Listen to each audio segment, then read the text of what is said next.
আসসালামু আলাইকুম সুপ্রিয় দর্শক, আশা করি সকলে ভালো আছেন। হাজারো মানুষের ভিড়ে এক মায়ের হঠাৎ করে বুক ফাটানো কান্না। তার বাবা বারবার বলতেছেন, মা চিৎকার করে বলছেন ৫ বছরের তার ছোট্ট ছেলেকে খুঁজে পাওয়া যাচ্ছে না। হ্যাঁ প্রিয় দর্শক, এমনই ঘটনা ঘটে।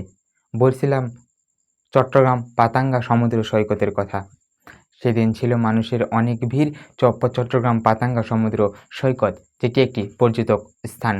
প্রতিদিনের মতো সেদিনও ছিল মানুষের পর্যাপ্ত পরিমাণে ভিড়।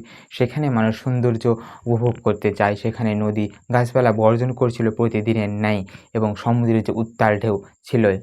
সেখানে এক বাবা এবং এক মা এবং তাদের ৫ বছরের ছোট্ট ছেলেকে নিয়ে যায় সেখানে ঘুরতে, এবং ঘুরতে যাওয়ার এক পর্যায়ে তারা তাদেরকে রেখে ছবি তোলার জন্য বা একটু সাইডে গেলে হঠাৎ করে সেই মা আর সেই বাবা সেই ৫ বছরের ছেলেটিকে খুঁজে পায় না। এক পর্যায়ে কি হয়, তারা তো মানে তারা একটু সাইডে গেছে এবং সেখানে এসে দেখে তাদের ৫ বছরের ছেলেটি নেই। তারা খুঁজতেছে কিন্তু পাচ্ছে না। এক পর্যায়ে মা চিৎকার করে করে কান্না করছেন, বলতেছেন, আমার ছেলেকে কেউ খুঁজে দাও, আমার ছেলে কোথায় গিয়েছে? আমার ছেলেকে কেউ আপনারা দেখেন না? বাবা মোবাইলে তার ছেলের ছবি বের করে সবাইকে দেখাচ্ছিলেন। এক পর্যায়ে এ ঘটনা দেখে কিছু সাংবাদিক সেখানে এগিয়ে যায়। অনেক মানুষ মোবাইলে ভিডিও ধারণ করতে চায়, এবং সেখানে কিছু মানুষ ভিডিও ধারণ করে এবং সাংবাদিকরা তাকে প্রাথমিক জিজ্ঞাসাবাদও করে। এক পর্যায়ে তাদেরকে কিছু প্রশ্ন জিজ্ঞেস করে এবং তাদের থেকে সকল তথ্য নেওয়া হয়, এবং ৫ বছরের ছোট্ট ছেলে, যার মাথায় চুল ছিল না, ন্যাড়া করা ছিল। এবং ওই ছেলেকে কিছুক্ষণ পরে, তবে আশ্চর্যের বিষয় কি জানেন? কিছুক্ষণ পরে তখন যারা ওই যে যাচ্ছিল, তখন হঠাৎ করেই সেই ছেলেটিকে খুঁজে পায়।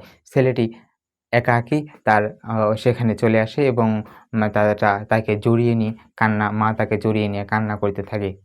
প্রিয় দর্শক, এ ঘটনা আমাদের কি শিক্ষা দেয়? হয়তো তার মা, হয়তো তার বাবা তাকে ফিরে পেয়েছে, কিন্তু যে তাদের মধ্যে যে আতঙ্কটা কাজ করেছিল, তাকে হারানোর যে একটা আতঙ্ক, সেটা কি তারা ভুলতে পারবে? তারা কখনোই এটা ভুলতে পারবে না। প্রিয় দর্শক, সবাইকে সাবধান হতে হবে, সবাইকে সতর্ক হতে হবে, সবাইকে সচেতন হতে হবে। আপনি ছেলেকে নিয়ে ঘুরতে যান অথবা আপনি ছোট্ট মেয়েকে নিয়ে ঘুরতে চান, কখনোই তাদেরকে একা রেখে একটু সাইডে যাওয়া উচিত না। তাদেরকে কখনো একা রেখে একটু অন্যদিকে যাওয়া উচিত না। তাদের কখনো একা রেখে একটু ছবি তোলার জন্য যাওয়া উচিত না। আপনার ছবি তোলার জন্য আপনার পাশে যাওয়ার থেকে আপনার ছেলে এবং আপনার মেয়ে সবথেকে বেশি আপনার কাছে মূল্যবান। আজকে তো দেখলেন ওই মায়ের সেই চিৎকার। ছেলেটি হারিয়ে যেয়ে মা চিৎকার করে করে বলছে, আমার ছেলেকে কেউ এনে দাও, আমার ছেলেকে কেউ দেখেন, আপনারা একটু দেখেন না। হ্যাঁ, হয়তো ফিরে পেয়েছে। প্রিয় দর্শক, সবাইকে সতর্ক হতে হবে, সবাইকে সাবধান হতে হবে। ছোট ছেলে বা মেয়েদেরকে আপনারা কিছু সহজ পদক্ষেপের মাধ্যমে রাখতে পারেন। তাদেরকে বাইরে যাওয়ার সময় তাদের হাতে বা তাদের পিঠে ফোন নম্বর রেখে দিতে পারেন, যদি ছেলেটি কথা বলতে না পারে বা মনে না রাখতে পারে। আবার অনেকেই আইডি কার্ড ঝুলিয়ে দিতে পারেন। এখন তো আধুনিক সিস্টেম, ডিজিটাল যুগ, সেক্ষেত্রে জিপিএস ট্র্যাকারও লাগিয়ে দিতে পারেন।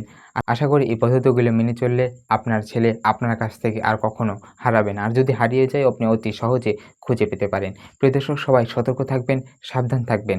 ছোট ছেলে ও বাচ্চাদেরকে আপনার সাথেই রাখবেন।